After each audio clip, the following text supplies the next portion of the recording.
Hi and welcome to Just One Mere Watch.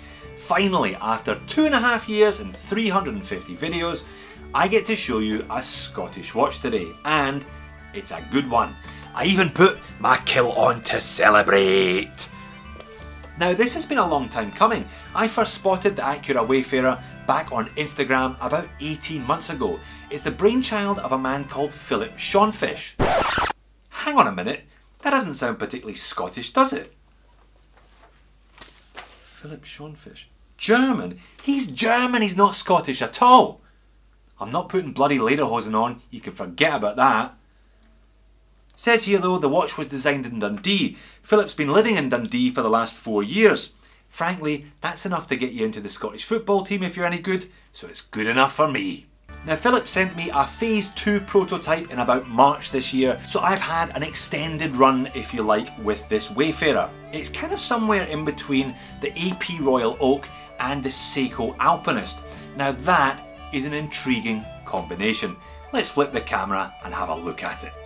So is this a Seiko Royal Oak or is it an AP Alpinist, depending on your perspective?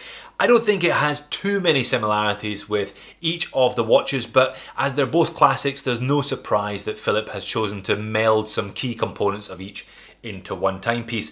Now I'm in a slightly unusual position with this one. I'm recording this video in June, so this is an early stage prototype. This is a Phase 2 prototype. I've got to send this one back to Philipp in Dundee tomorrow so that he can use it for his publicity photos and videos for that Kickstarter campaign. So there are a number of key differences between this watch that I'll be showing you and the final production models that you will be ordering on Kickstarter. Now I'll talk about them as I go, but I strongly suggest you check the Kickstarter campaign for full details. Take this as a guide, it'll give you an idea of what the watch looks like in some detail and how it wears on wrist, etc. But for proper pricing and final specifications, you're going to have to check the Kickstarter campaign because there are a number of variations. £395, so just around $500 US for the early bird specials for this one though. That's the price, I can tell you that much. So full disclosure, this prototype is going back to Dundee, but Philipp will be sending me a production unit for me to keep free of charge when the time comes, and I must say I'm looking forward to it. I've had this one in Sydney with me for a couple of months now and I've been wearing it on and off, and it's a watch that I felt quite comfortable with very quickly, and I'll tell you the reasons for that as we proceed.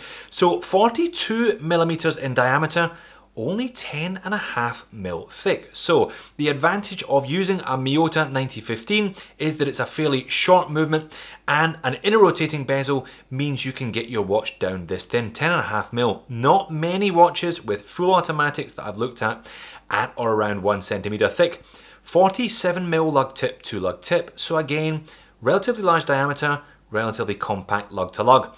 22mm lug width, tapering down to 19, back up to 21 at the clasp, and sized up for me, 7-inch wrist. This one weighs in at 129 grams. Now, I've often talked about the sports watch sweet spot, that being 150 grams. I think the Rolex Submariner weighs in at bang on 150. Personally, I have a sweet spot at about 20 grams lighter than that.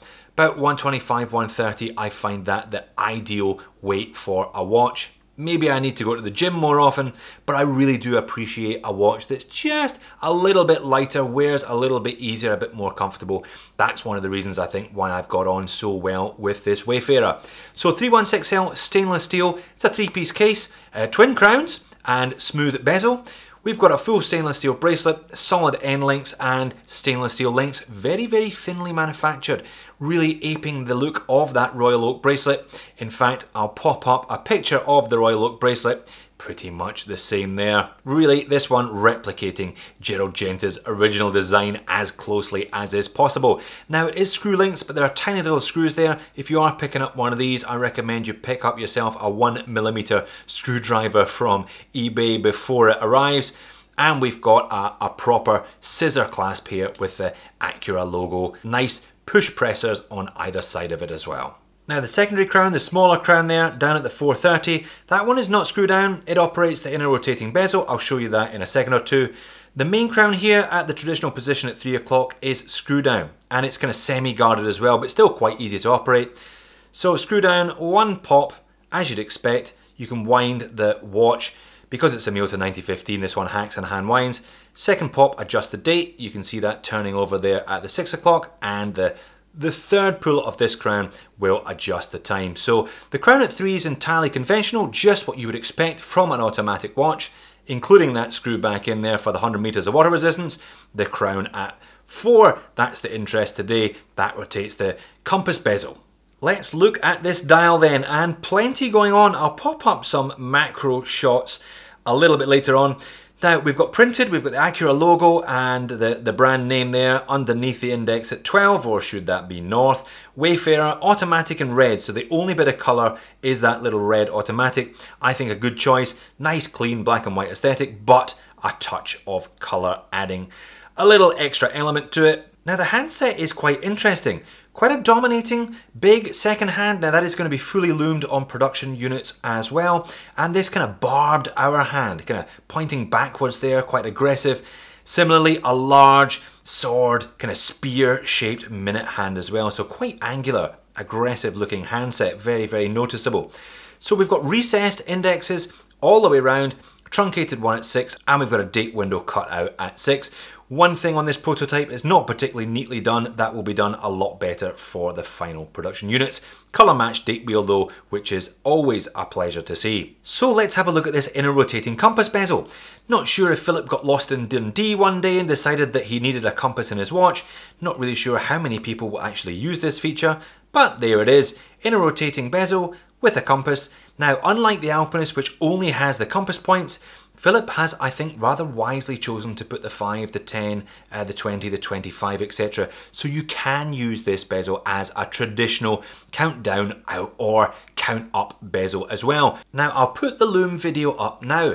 Again, this is something that's going to change between this prototype and production models, that the second track all the way around the outside is going to be loomed as well. So there'll be even more loom. Gives you an idea of what this watch will look like after dark though. Popping a link to show you the movement through the see-through case back, so a sapphire sandwich on this one. Sapphire on the front with AR crystal as conveniently advertised here. Accurate timepieces, 100 meters of water resistance and 316L stainless steel. Sapphire on the case back as well. So this is a Miyota 9015. Always nice to come across one of these. A proper Japanese made entry level 4 Hz high beat automatic. So you get that nice smooth 8 ticks per second sweep of the second hand, 28,800 vibrations per hour, 24 joules, hacks and hand winds. As you can see, a nice Akura branded rotor here with an extra cutout. The Miyota 9015 is always quite well decorated, some nice Geneva stripes there, so a little bit of skeletonization on the rotor is a good thing. However, it does wind unidirectionally. Now if I give this a shake, you can see there, it's a classic trait of this movement. The rotor will spin and spin and spin and spin. So you do have to get used to a little bit of noise and a little bit of kind of wobble from this one, but it's not too noticeable in practice once you've got the watch on your wrist. So let's do just that. I've got a 7-inch wrist for your reference and it wears very, very sweetly indeed. Now 22mm lug width, I'd normally complain about that, but I think with a bit of taper it looks great. And those links, I'll show you the bracelet in just a second, really, really do catch and play with the light. A very nicely done bracelet. 42mm in diameter, but short lug to lug. Just enough curvature there that this one sits very well on my wrist, I must say. And there's a lot going on considering all those compass markings, but they're right at the edges of the dial so it doesn't lose any legibility. They've kept that center dial pretty clean in spite of that wave pattern. Very legible even from a distance, this one. And you get it outside and there really is quite a lot going on that dial, as I have mentioned, but it's a fun watch to look at. It is a fun watch to wear. Now there's going to be some extra AR coating on the underside of the sapphire crystal on production units.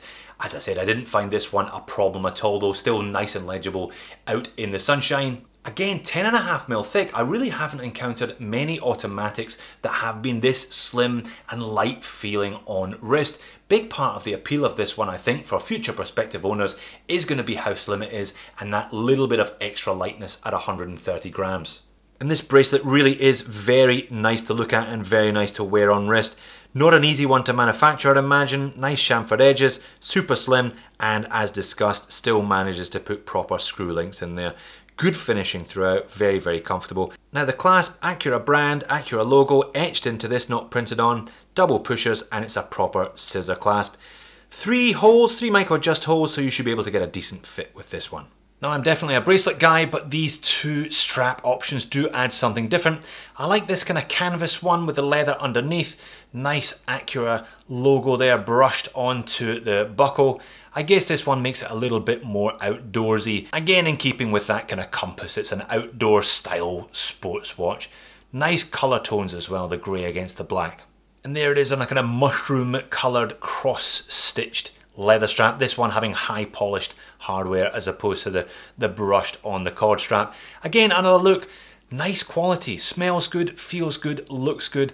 Everything about this watch is just a notch up on a lot of other stuff that I've reviewed on the channel. It does look like it's a quality product. So a lot to like about this one then, a company that's part Scottish, part German, a watch that's part Swiss, part Japanese in inspiration. But what are my moans and niggles today? What do I think they could have done differently? Well, I gotta say, there's an intake of breath when a micro brand launches at $500 US using a Miyota 9015.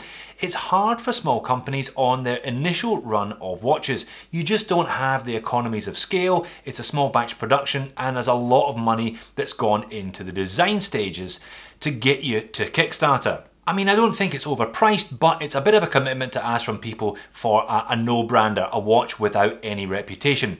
And my only other real complaint is the clasp. I don't think this diver style clasp suits this style of bracelet. And I've said it before when I've reviewed various models of Spectre Time that I've also copied this Genta style bracelet. If you look at the Royal Oak, it features a butterfly clasp. This type of bracelet cries out for a butterfly clasp to keep the whole thing sitting symmetrically on your wrist, something which this diver's clasp renders impossible. But like I said, still lots to like, and do remember this is only a prototype, so this is not the finished article. Click the link in the description of the video, check out the Kickstarter campaign for full details, full final specs, some nice photos I'm sure of this watch and other third grade prototypes, and final pricing of the Akura Wayfarer. So there you have it, my first Scottish watch. Scottish enough for me anyway.